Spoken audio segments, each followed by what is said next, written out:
Generation છે એમાંથી કંઈક બોધપાઠ લઈ શકે? देखिए मित्रों, सेना में जो जवान होता है ये युद्ध की भूमि में मरने के लिए जाता है, इसलिए कि उसको तनख्वाह मिलती है। उसको तनख्वाह मिलती है इसलिए वो सेना का जवान युद्ध की भूमि में मरने के लिए तैयार नहीं होता है। वो मरने के लिए इसलिए तैयार होता है, इस मिट्टी को प्यार करता है।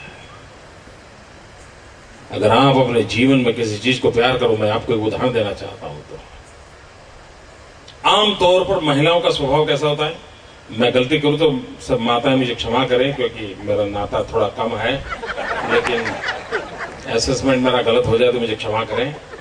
लेकिन आमतौर पर महिलाएं क्या करती हैं, घर में अगर वो खाना पका रही हैं, अपनी चपाती बना रही हैं और चाहती हैं कि अपने पति देव को गोल मोल बराबर फूली हुई अच्छी चपाती दे। अब वो खाना पकाते रही हैं और तैयारी कर रही हैं, इतने में कहीं एक आध चपाती में से भाप निकल आती है, स्टीम निकल आती है और उसकी उंगली पे थोड़ी जल जाती है। तो वो कुछ दवाई वगैरह लगाती है, लेकिन हर पल देखती है घंटी कब बजेगी। वो इंतजार करती हैं कि पतिदेव आए और ये चाहती हैं कि पतिदेव मेरी उंगली में जो जो जलन हो रही है इसको वो फील करें, और वो भी चाहती हैं कि बच्चे देखते ना हो तो उस पर फूंक भी लगा दे। चाहती है ना?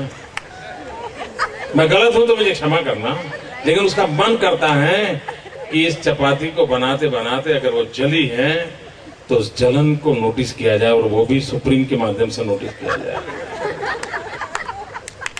और 50 बार फूंक लगाए, खाना परोसते समय भी यूं ही करेगी, थोड़ा डाल भी देगी बगल में, कपड़े भी खराब करेगी। पूछा नहीं तो कपड़े खराब करेगी। और क्यों कपड़े खराब? नहीं वो तो मैं जल गई थी ना। अच्छा जल गई थी तो पहले बताना था, उनको फिर मामला ठीक कर लेते हो। लेकिन वही माँ, वही महिला बाजार में सब्जी लेने गई है, साड़ी का स्टॉल लगा है, डिस्काउंट 20% है। क्या होगा? सब्जी बाजू में और साड़ी की दुकान में जाएगी, और साड़ी की दुकान में बढ़िया बढ़िया साड़ी है, 20% डिस्काउंट है। उसका मन करता है ये लो वो लो, ये लो वो लो, और इतने में खबर आती है कि फलाने मोहल्ले में आग लगी है। वो तुरंत वहां से भागती है, साड़ी पैसे जो भी होगा भूल जाती है, दौड़ती है और जाकर के देखती है अपना खुद का घर जल रहा है, तो चीखती है। बड़े बड़े तंदुरुस्त लोग, बड़े बहादुर लोग मकान को आग बुझाने के लिए वो पानी डाल रहा है, कोई ये डाल रहा है, और ये जाकर के चीखती है, अरे मेरा बेटा अंदर रह गया है, मेरा बेटा अंदर है। सारे मर्द लोग एक दूसरे का मुंह देखते हैं, इंतजार करते हैं क्या हुआ होगा, और तब वो माँ उस जलते हुए मकान में कूद पड़ती है और बच्चे को लेकर के आती है। बच्चे को लेकर के आती है, भाप के कारण जिसकी उंगली पर जलन के कारण वो 50 बार फूंक लगाती है, उस माता के भीतर शक्ति का रूप होता है।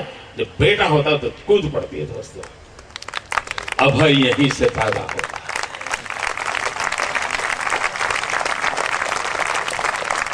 निर्भय यहीं से पैदा होता है।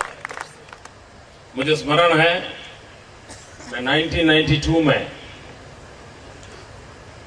श्रीनगर गया था, लाल चौक में तिरंगा झंडा फहराने के लिए, और आतंकवाद बड़े पुरजोर में था, और आतंकवादी हिंदुस्तान के तिरंगे झंडे को जमीन पर रौंदते थे, उसको जलाते थे, उसको अपमानित करते थे।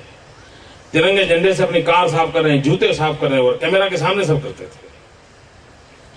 ये दृश्य मेरे दिल में आग पैदा करता था। तो हमने एक यात्रा निकाली थी कन्याकुमारी से, तिरंगा झंडा लेकर के चल पड़े थे हम, और तय किया था कि हम श्रीनगर के लाल चौक में जाकर के तिरंगे का झंडा फहराएंगे। मित्र, आतंकवादियों की इस जगह पे जाके तिरंगा झंडा फहराने का सोचना क्या लगता है? मित्रों, हम निकले तो श्रीनगर के अंदर आतंकवादियों ने पोस्टर्स लगाए थे, दीवारों पर लिखा था कि हम देखते हैं कि किसने अपनी मां का दूध पिया है, कि जो श्रीनगर के लाल चौक में झंडा फहरा करके वापस जाए। जब मैं अपनी यात्रा कन्याकुमारी से लेकर के चलते चलते हैदराबाद पहुंचा तो मुझे वहां से वो पोस्टर वगैरह के फोटो ये सब मेरे पास आया, और मैंने हैदराबाद से अपनी स्पीच बदल दी। मैंने अपने भाषण का रंग रूप बदल गया, मेरा भीतर से आवाज उठने लगी। और मैंने हैदराबाद की सभा में ललकार किया था। उसके बाद में 1 महीने के बाद 26 जनवरी को श्रीनगर के लाल चौक में पहुंच रहा था। और तब मैंने कहा था मित्रों, उस समय की अगर वीडियो क्लिपिंग होगा तो आप देख सकते हैं। और मैंने भरी सभा में हैदराबाद में कहा था, मैंने कहा मुझे आतंकवादियों ने मुझको ललकारा है। और आतंकवादियों ने कहा कि किसने अपनी मां का दूध पिया है जो 26 जनवरी को श्रीनगर के लाल चौक में आकर के तिरंगे का झंडा फहराए। और तब जाकर के मैंने कहा था कि मैं 26 जनवरी को सुबह ठीक 11 बजे श्रीनगर के लाल चौक पहुंचूंगा। मैं बुलेट प्रूफ जैकेट पहन करके नहीं आऊंगा, मैं बुलेट प्रूफ गाड़ी में नहीं आऊंगा, हाथ में सिर्फ तिरंगा झंडा लेकर के आऊंगा। और फैसला 26 जनवरी को श्रीनगर के लाल चौक में होगा, किसने अपनी मां का दूध पिया।